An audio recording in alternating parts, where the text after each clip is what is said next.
How to Write in 5th Grade, Volume 6 of 11, Copyright 2014, Luke Sullivan. A narrative prompt. Think about a time when you were given the opportunity to care for something. Write a story that tells what you had to do and how it made you feel.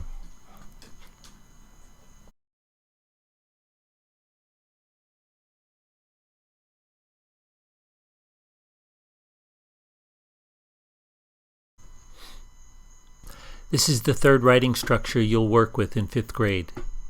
With informational structures, your goal is to act as a presenter. You try to do it objectively without taking a position. With persuasive structures, your goal is to push your opinion. You want the reader to think clearly and logically, but more importantly, they must agree with you. With the narrative or story structures, your goal is to create an emotion in the reader. The reader needs to think clearly to follow the plot, but they should react emotionally. Readers' emotions are prompted by description and association. The purpose of description is to recreate, invent, or visually present a person, place, event, or action so that the reader can imagine it in their reading mind. This technique relies on the adjective-noun pairs and the sensory modes. The purpose of association is to connect what you're writing to emotions the reader already holds. Writing a story about being teased is something all students can identify with. When my main character is being teased, the reader re-feels when they were teased. The two items are associated, and my story has created emotion. Think about this when you choose ideas and when you choose what to describe. The structure of a narrative is predictable.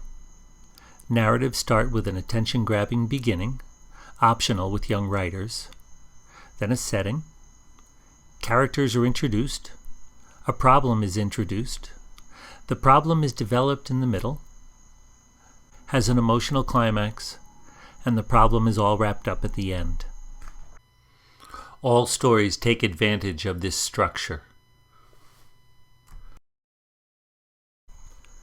The writing prompt you'll use is, think about a time when you were given the opportunity to care for something. Write a story that tells what you had to do and how it made you feel. What are the words in the prompt that signal the kind of structure you'll use?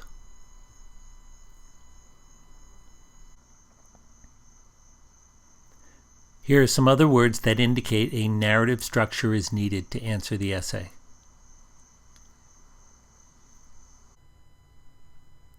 Start by brainstorming a list of different ways that you've cared for something or someone.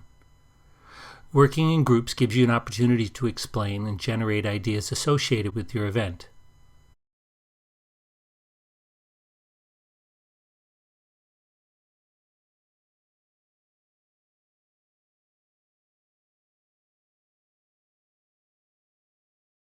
Look at the lists that you've made. Choose one event that you'll write about. Use a blank narrative graphic organizer. Write your name at the top. Look at the section for setting. It's made up of two parts, when and where. In the when section, you'll tell when you had the opportunity to care for something. Don't write days or dates. Try to describe the time in words. The summer after 1st grade, when my brother left for summer camp, the first time I had a pet, Christmas morning, the first day of summer vacation, my dad left to visit his mom. All of these whens take advantage of association. All of these whens are things that people can relate with. It's hard to relate to Wednesday. In the where section of your graphic organizer, write where your event takes place. Again, stay away from numbers and names. Describe the place with words that will have an association for the reader. Use words that will mean something to them. Lying on the floor of my bedroom, under the tree in my backyard, sitting at the dining room table, the sofa in the living room. In the section labeled Adjective-Noun Pairs, you describe what you see and hear in this setting. If I'm sitting at the dining room table, some adjective-noun pairs are dirty plates, sparkly silverware, cushy chairs, noisy brother, complaining sister, half-filled water glasses. These descriptions help the reader imagine my dining room table. Visualize yourself in the setting at the when and where you've written down, and write down at least 4 adjective-noun pairs to describe your setting.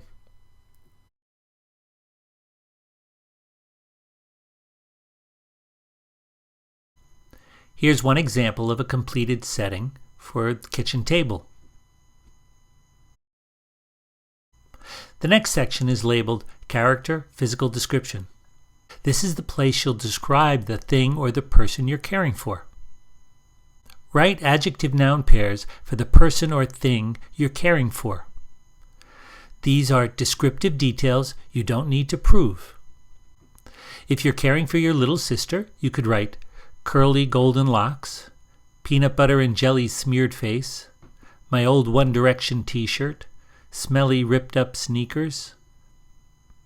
If I'm caring for my dad's garden, I could write drooping eggplants, sprouting weeds, rusting fence, red and orange cherry tomatoes. There's also room for a character trait. A character trait is a way of describing something or someone that you need to prove. For example, your little sister is fast. You need to prove it with an example. She races with our dog and sometimes she wins. A character trait for my dad's garden is sad. You can explain it with an example. Plants and vegetables droop or lie on the dirt slowly rotting. Describe your person or your thing with a character trait and provide an explanation or proof.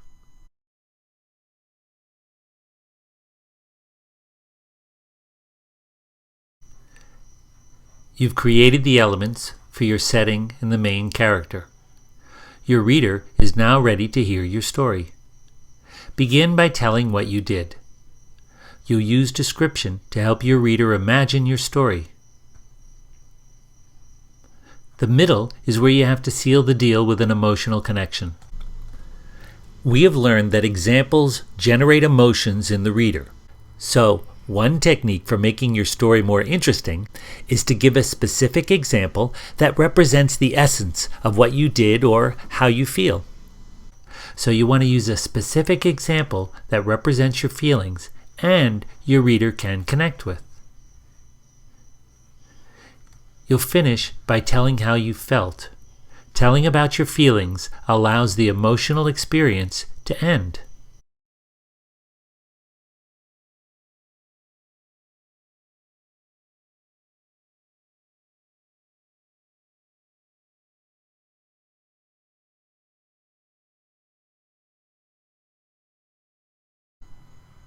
A completed graphic organizer would look like this.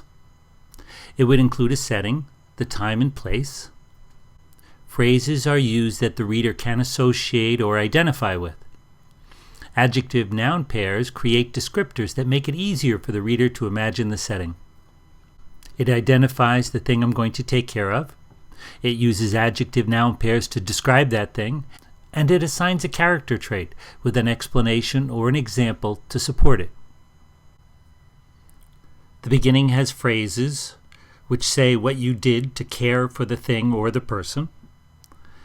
The middle is the specific example to generate emotion in your reader. And the climax is the most emotional moment in your example. The last section has how you feel, along with a sentence explaining why you feel this way.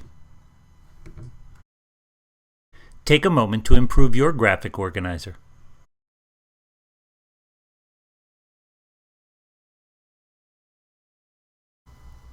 Today you're going to write your first draft. Take a piece of the class writing paper, write your name and today's date. On the lines for writing skills, write descriptors in setting and character. what you did with a specific example, how you felt.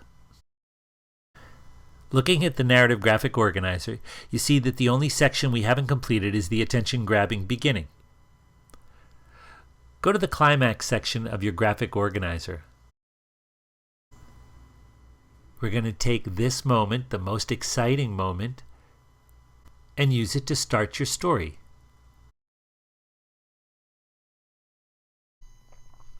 You do it. Take the phrases and the ideas at the climax of your story and write a couple of sentences to hook the reader's interest.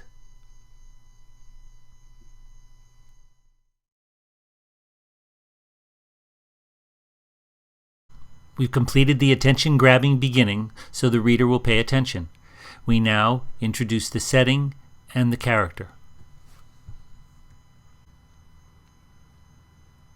Use the phrases in the setting portion of your graphic organizer to create sentences. Then use the adjective-noun pairs and their related senses to create descriptive sentences.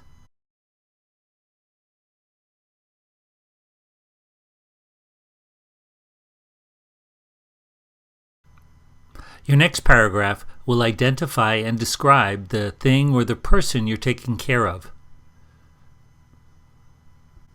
Write a sentence identifying what you'll take care of. Then use the adjective-noun pairs you wrote in your graphic organizer to write sentences describing your character. Be sure to write sentences for the character trait as well.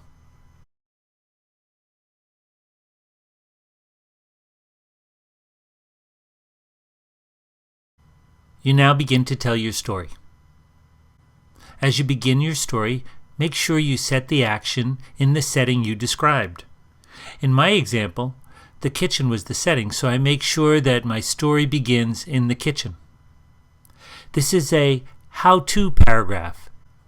What did you do to take care of something? In this paragraph, I describe how I took care of the garden. Write a paragraph telling what you had to do.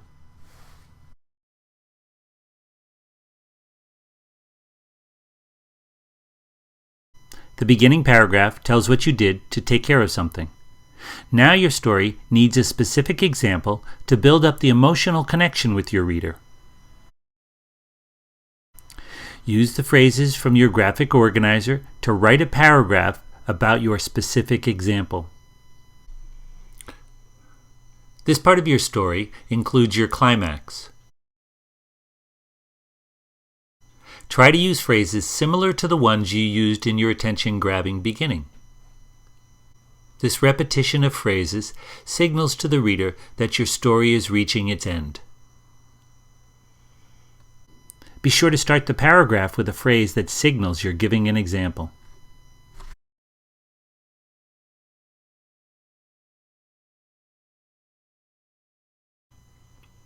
The last part of the story tells how you felt. Be sure to include a few sentences explaining why you felt that way.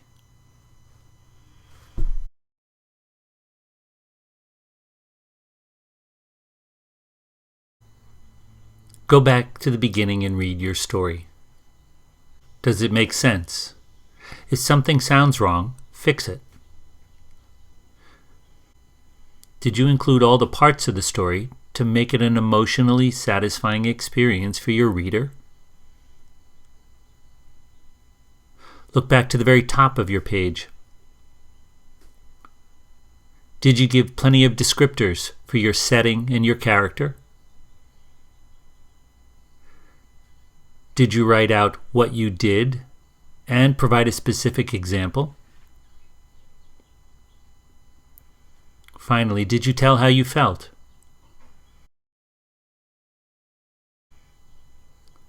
Good job.